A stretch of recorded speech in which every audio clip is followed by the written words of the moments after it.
There are three basic, very common types of cutting boards: face grain, edge grain, and end grain. And these types are common. You can find them all over the internet, so do some research and find out some technical stuff about them if you'd like. I'm going to keep this very simple and very straightforward, more related to my boards. That way I can get this website launched by Mother's Day. So, face grain boards.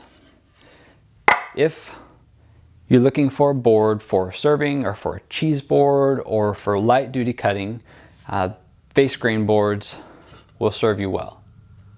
However, if you're looking for a board for cutting primarily, like a good cutting surface, then go with an edge grain or an end grain board.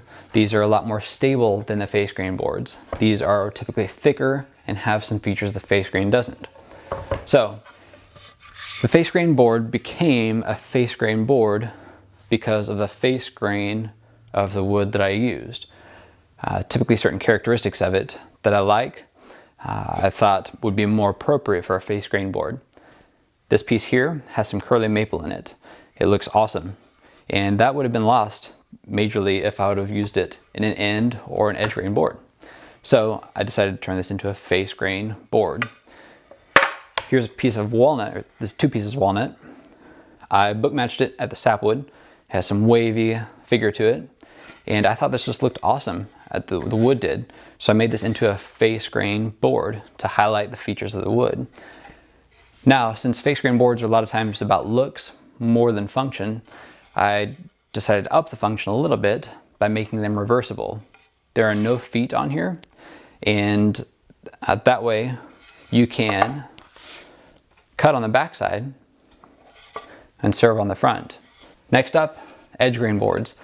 Edge grain boards are more stable than face grain. They are typically thicker, they're typically bigger, and I put feet on them, rubber feet, to help prevent them from moving around. In fact, the screws that secure the rubber feet are stainless steel, so they'll help prevent rust. So these boards are very good for cutting surface.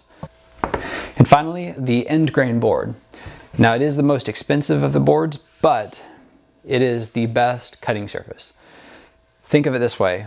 When splitting a log, you orient the log in a way where the end grain is up top so that the axe can drive into it and split the wood fibers apart in parallel with them. So when the axe is driving parallel to the wood fibers, it can then split them apart. I would typically have a much more manly swing when using this axe, and I have wicked good accuracy, but I'm tethered here, so I can't really show off right now. In a similar way, the end grain boards are end grain because this cutting surface is end grain. So when you use your knives on them, they split apart just a little bit, and then they will sort of go back together, especially when as you maintain it. It's sort of self-healing in a way. It is very good on your knives. It'll keep them sharp. This is just a really good board. So, hope this helps. If you can't decide, buy all three.